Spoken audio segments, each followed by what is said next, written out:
నమస్తే, welcome to BCN news. నేను విజయలక్ష్మి. ముందుగా ముఖ్యాంశాలు. కోనసీమలో అంగరంగ వైభవంగా ప్రబల తీర్థం, భక్తజన సంద్రంగా మారిన జగ్గన్న తోట.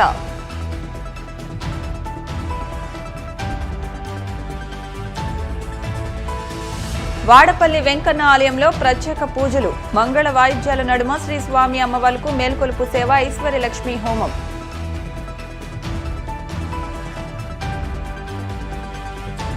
ఢిల్లీలో ఏఐసీసీ కేంద్ర నూతన కార్యాలయం ప్రారంభం. ఇలాంటి చారిత్రాత్మక కార్యక్రమంలో తాను పాల్గొనడం అదృష్టంగా భావిస్తున్నానన్న APCC chief YS Sharmila.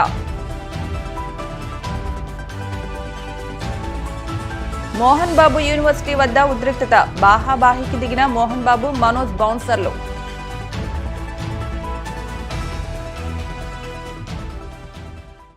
Konaseema జిల్లా అంబాజీపేట మండలంలోని జగ్గన్న తోట ప్రబల తీర్థం బుధవారం కనుల పండుగ సాగింది. జన ప్రభంజనంతో జగ్గన్న తోట భక్తసంద్రంగా మారింది. జగ్గన్న తోట తీర్థంలో కొలువు తీరిన ప్రభలు వివిధ రకాల అలంకరణలతో భక్తులను ఆకట్టుకున్నాయి. తెలుగువారి సంస్కృతి సాంప్రదాయాలకు నిలయంగా మారి ఈ తీర్థానికి రాష్ట్రం నలుమూలల నుండి కాకుండా ఇతర రాష్ట్రాల నుండి కూడా వేలాది సంఖ్యలో ప్రజలు హాజరయ్యారు.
కోనసీమ తిరుమలగా వర్ధిల్లుతున్న వాడపల్లి శ్రీ వెంకటేశ్వర స్వామి ఆలయంలో గురువారం ప్రత్యేక పూజలు వైభవంగా నిర్వహించారు. మంగళ వాయిద్యాల నడుమ శ్రీ స్వామి అమ్మవార్లకు మేల్కొలుపు సేవను నిర్వహించిన అనంతరం ఐశ్వర్యలక్ష్మి హోమాన్ని జరిపించారు. అర్చకులు శ్రీ స్వామి అమ్మవార్ల వసంత మండపంలో అష్టోత్తర పూజలు నిర్వహించగా ప్రత్యేక అలంకరణలో ఉన్న స్వామిని దర్శించుకుని భక్తులు తరించిపోయారు. ఢిల్లీలోని ఏఐసీసీ కేంద్ర నూతన కార్యాలయ ప్రారంభోత్సవానికి ఏపీసీసీ చీఫ్ వైఎస్ షర్మిల హాజరయ్యారు. ఈ కార్యక్రమానికి దేశవ్యాప్తంగా ఉన్న కాంగ్రెస్ అగ్రనేతలు, ముఖ్యమంత్రులు, మంత్రులు పెద్ద ఎత్తున హాజరయ్యారు. ఈ సందర్భంగా ఆమె మీడియాతో మాట్లాడుతూ ఢిల్లీలోని అత్యాధునిక సౌకర్యాలతో నిర్మించిన కాంగ్రెస్ పార్టీ కొత్త కార్యాలయం ఇందిరాభవన్ ని సోనియా గాంధీ ప్రారంభించడం సంతోషంగా ఉందన్నారు. ఇలాంటి చారిత్రాత్మక కార్యక్రమంలో తాను పాల్గొనడం అదృష్టంగా భావిస్తున్నానన్నారు. ఈ 6 అంతస్తుల భవనంలో 140 ఏళ్ల కాంగ్రెస్ పార్టీ చరిత్రకు సంబంధించిన అద్భుతమైన ఫోటోలు ఆకట్టుకుంటున్నాయని, ముఖ్యంగా దివంగత మహానేత, ఉమ్మడి ఆంధ్రప్రదేశ్ మాజీ సీఎం వైఎస్ రాజశేఖర రెడ్డి పాదయాత్రకు సంబంధించిన ఫోటోలు కార్యాలయంలో ఏర్పాటు చేయడం ఆనందంగా ఉందన్నారు. కాంగ్రెస్ పార్టీ హెడ్ క్వార్టర్స్ ఇక్కడ న్యూఢిల్లీలో ఇనాగరేట్ చేయడం జరిగింది. దీనికి నామకరణం ఇందిరా భవన్ అని చేయటం జరిగింది. ఈ కార్యక్రమంలో ఈరోజు నేను భాగం అవ్వడం చాలా సంతోషకరం. హెడ్ క్వార్టర్స్గా ఇప్పటి నుంచి నిలవబోతుంది. ఇది ఒక బిల్డింగ్ మాత్రమే కాదు, ఇటుకలతో కట్టింది కాదు అని ఈ బిల్డింగ్ లోపల చూస్తే ఎవరికైనా అర్థమవుతుంది. కాంగ్రెస్ లెగసీని అంతా ఎంత వివరంగా దృశ్యాలతో చూపించగలరో అద్భుతంగా అందంగా చేయటం జరిగింది. దేశ స్వతంత్రం దగ్గర నుంచి, స్వాతంత్ర పోరాటం దగ్గర నుంచి, దేశం పునాదులు, భారతదేశ పునాదులు వేయడం దగ్గర నుంచి ఇప్పటి వరకు కాంగ్రెస్ పార్టీ నాయకులు ఎంత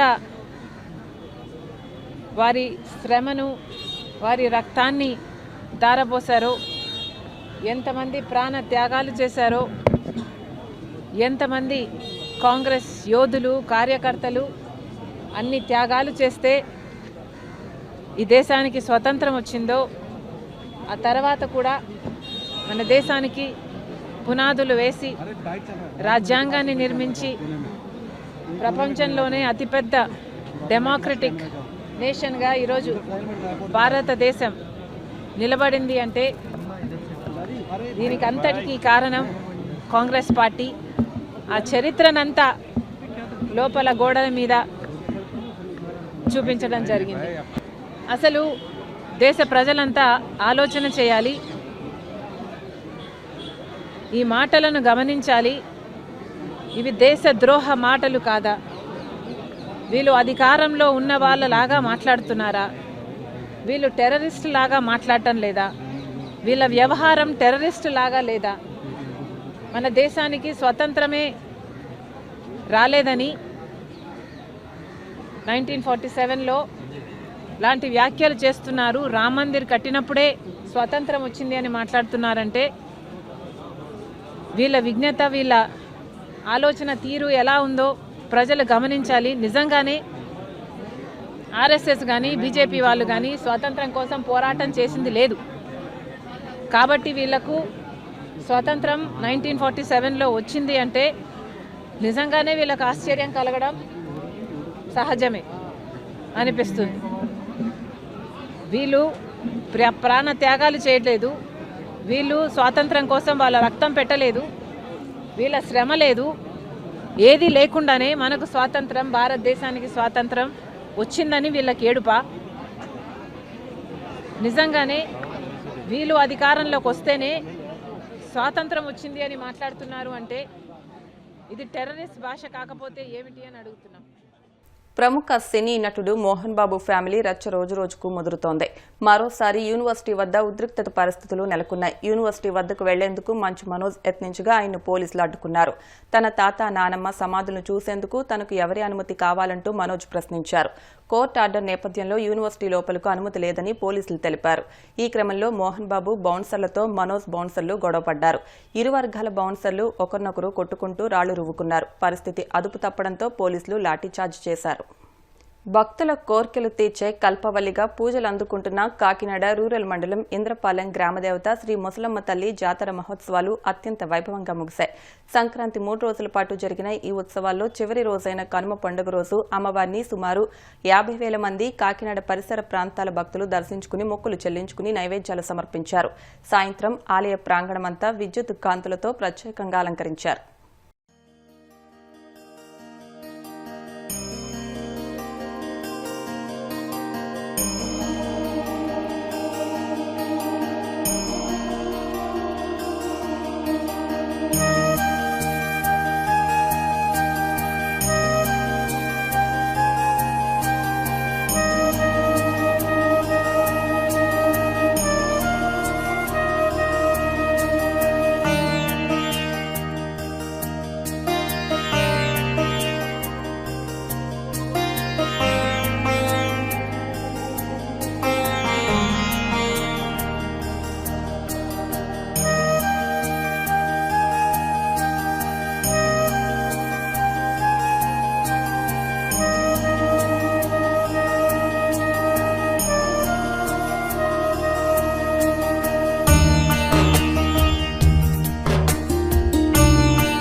ఇప్పుడు కాసేపు ప్రకటనలు.